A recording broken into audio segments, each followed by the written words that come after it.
бид нэр 2019 оноос эхлээд интерактив компанитай хамтраад ERP системийг банкндаа нэвтрүүлсэн байгаа. Тэгээд одоо хүртэл ингээд тасралтгүй 6 жилийн хугацаанд үр дүнтэй хамтран ажиллаад явж байна. За тэгээд 2024 оноос болохоор нөгөө Citizen Development гэдэг хөтөлбөрийн хүрээнд интерактив компанитайгаа хамтраад дотоодын хөгжүүлэгч нарыгаа сургаад хөгжүүлэгчийн лицензийг нь аваад ERP системийнхаа сайжруулалт хөгжүүлэлтүүдийг бас дотооддоо хийх юм боломжийг нээгээд ингээм амжилттай хамтран ажиллаж явж байгаа. За тэгээд бидний хувьд болохоор нөгөө анх ERP системийг төсөөлөхдөө одоо ингээ мэдээлэлээ бүртгэгчдэг. За бүртгэсэн мэдээлэлтэй холбоотойгоо тайлбар мэдээллүүдээ авчдаг. Ерөнхийдөө нэг юм бүртгэлийн систем гэсэн юм энгийн систем гэдэг юм хүлээлттэй байсан. За гэтэл яг ингээ нэвтрүүлэлт хийгээд ингээ явсны дараа ERP систем маань хаан банкны 548 салбар нэгжийн 6000 гаруй ажилтны хэрэгцээг ингээ бүрэн хангасан. Хүний нөөцийн одоо ажилтан ажилд сонгон шалгаруулах зар гарахаас эхлээд ажилтан ажлаас гарах хүртэлх одоо хүний нөөцтэй холбоотой бүх процессыг нэг системээр төвлөрүүлсэн ийм одоо нэгдсэн ийм интерфейс ийм том платформ болж хөгжсөн байна. За тэгээд 2019 оноос хойш бид нийтдээ 24 модулыг банкндаа үе шаттайгаар амжилттай нэвтрүүлээд үр дүнтэй одоо ингээ ашиглаад явж байгаа. За тэгээд хамгийн сүүлийн шинэ модулын нэвтрүүлэлт болохоор 2024 оны сүүлээр Career Web гэдэг модуль нэвтрүүлсэн. За тэгээд та бүхэнд болохоор 24 модулаасаа Career Web-ийнхаа модулыг арай илүү дэлгэрэнгүй танилцуулъя гэж бодсон юм аа.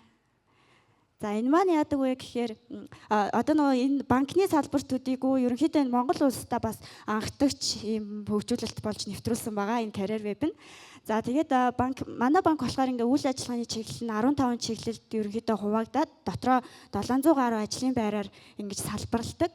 За тэгэхээр ажилтан маань Career Web-ийнхаа тусламжтайгаар одоо миний байгаа яг одоо байгаа ажлын байр маань энэ 15 үйл ажиллагааныхаа чиглэлийн яг хаана байгаа вэ тий? Тэгээд миний ажлын байрны зэрэглэл яг аль хавьд явж байна. За тэгээд энэ 15 үйл ажиллагааныхаа чиглэл рүү хөндлөн болон босоо чиглэлд яаж карьераа төлөвлөж болох вэ гэдэг юм нэгдсэн мэдээллийг яг энэ Career Web дээрээс авах бүрэн болцоотой болсон. Тэгэхээр одоо ажилтнууд маань карьераа төлөвлөхдөө одоо ингээ өөрийнхөө зорьсон албан тушаал дээр очихын тулд өөрт нь ямар ур чадвар хэрэгтэй, өөрийгөө яаж бэлтгэв гэдэг одоо тэр карьер төлөвлөлтийнхаа бүх процессыг энэ дээрээс ингээд нэгдсэн байдлаар харах боломжтой болж байгаа гэсэн үг. Тэгээд 24 оны сүүлээс эхлээд одоо ажилтнууд маань карьер төлөвлөлтөө яг энэ карьер цамхаа ашиглаад хийгээ явж байна.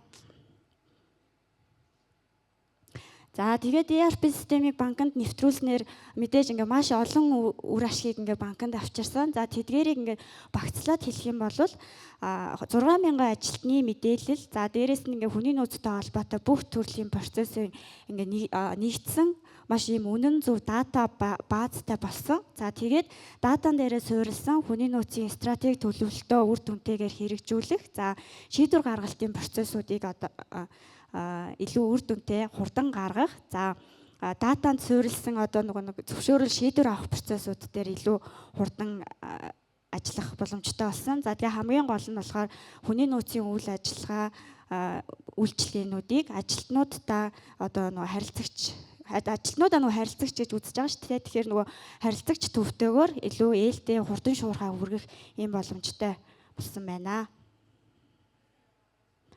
За тэгээд одоо болохоор нэг юм тоон үзүүлэлттэй юм гоё үр дүнгуудээс та бүхэнд хуваалцъя гэж бодсон.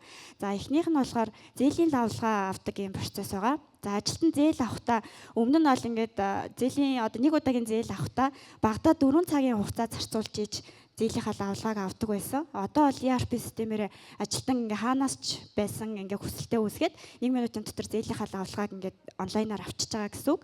За тэгээд өмнө нь зарцуулж исэн хугацаагаа бид нэр 240 дахин бууруулж чадсан гэсэн юм гоё тоо байна. За дараагийнх нь жишээ болохоор ажилтны тодорхойлолтын өсөлт гэж байгаа. За ажилтны тодорхойлолтын өсөлтийг авахдаа ажилтан заавал хүний нөөцийн газар дээр бичилж ирээд тодорхойлолтоо хэвлүүлж аваад одоо холбогдох албан тушаалтнаар гарын үсэг зуруулад тамга тэмдэг даруулад ингээд бичилж ирж ингээд багадаа 2 цагийг зарцуулдаг байсан. Зөвхөн тодорхойлолт авахын тулд одоо болохоор ERP системээрээ тон гарын үсгээр баталгаажсан энэ ажлын тодорхойлолтыг 3 минутын дотор авдаг болсон. За тэгээд ингээд харахаар бид нэр бас өмнө зарцуулж исэн хугацаагаа 40 дахин багасгаж чадчихжээ. За тэгээ мэдээж ингээ ажилтнуудын цалингийн тооцооллыг илүү хурдан хялбар хийдэг болсноор өмнө зарцуулжсэн хугацааг 15%-аар бууруулсан байна.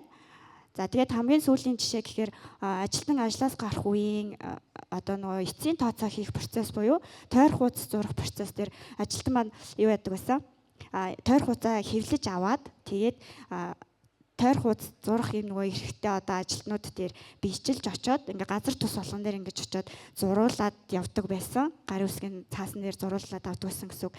Тэгэхээр ингээ хамгийн багадаа ажлаас гарч байгаа ажилтан маань ажлын 8 цагийг зөвхөн тойр хуудас зурахад зарцуулдаг байсан. Тэгээ одоо болохоор ERP систем дээрээ онлайнаар шууд ингээ тойр хуудасаа үсгээд 2 цагийн дотор тойр хуудас нь бүрэн ингээ баталгаажид дуусдаг болсон. За тэгэхээр өмнө зарцуулжсэн хугацаагаа бас ингээ 4 дахин багасгажээ. За тэгээд эдгээрийг ингээд ERP систем рүүгээ оруулж нэвтрүүлсээс хойш нийтдээ 5,000 гаруй зээлийн лавлгаа, 8,000 гаруй тоон гарын үсгээр баталгаажсан тодорхойлолт, за 5,000 орчим тойр хуудсыг ингээд бид нэр онлайнаар хийсэн байна. За тэгээд ингээд харахаар бид нэр 80,000 орчим цаасыг хэвлэх байсныг одоо нөө хэвлэхгүйгээр одоо 100 гаруй модыг нөгөө байгальтай хамгаалж авч үлджээ.